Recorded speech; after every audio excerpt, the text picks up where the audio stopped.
আমরা যতই বড় হচ্ছি, যতই পরিপক্ক হচ্ছি, ততই দিনকে দিন আমাদের জীবন থেকে হারিয়ে যাচ্ছে অনেকগুলো বিষয়, অনেকগুলো উপাদান। এই হারানোর তালিকাটা দিনকে দিন আরো বেশি দীর্ঘ থেকে আরো বেশি দীর্ঘতর হয়ে যাচ্ছে। আপনিও কি এরকম কিছু হারিয়েছেন? চলুন দেখে নেওয়া যাক। মানুষ বোধ করি পৃথিবীতে আসে শুধু পেতে নয়, হারাতে হারাতে বাঁচতে। জন্মের পর প্রথমেই হারিয়ে যায় শৈশব, এরপর হারিয়ে যায় সেই বিকেলের খেলার মাঠ, স্কুলের বেঞ্চে পাশাপাশি বসা বন্ধুরা।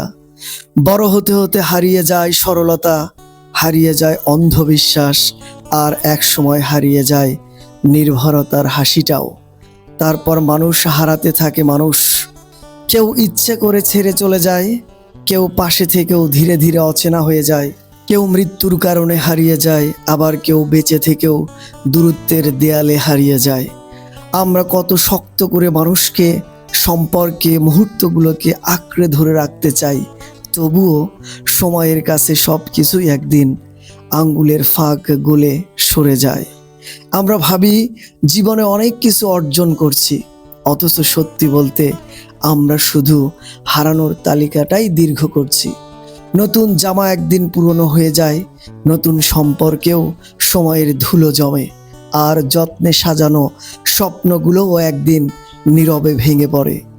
সবশেষে মানুষ নিজেকেও হারিয়ে ফেলে। একদিন আয়নার সামনে দাঁড়িয়ে নিজের চোখের দিকে তাকিয়ে প্রশ্ন করে, এই আমি কে? কোথায় হারিয়ে গেল সেই মানুষটা যে একসময় খুব সামান্য কারণেই প্রাণ খুলে হাসতে পারত? হয়তো প্রাপ্তি বলে সত্যিই আলাদা কিছু নেই, যা আছে তা হলো হারিয়ে যাওয়ার আগ পর্যন্ত কিছু মানুষ, কিছু মুহূর্ত, কিছু অনুভূতিকে বুকের ভিতর আগলে রাখার এক নিরন্তর চেষ্টা।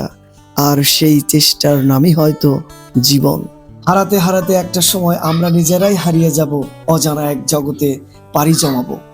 এই হারানোর হয়তো শেষ নেই, তবুও যতদিন আমরা পৃথিবীতে রয়েছি এই হারানোর স্মৃতিগুলো বুকে নিয়েই হয়তো থাকতে হবে। আমি সোহেল ইবনে মাহবুব, এতক্ষণ আপনাদের সাথে ছিলাম। আবারও কোনো একটা বিষয় নিয়ে আসবো। সে পর্যন্ত ভালো থাকুন। আল্লাহ হাফেজ।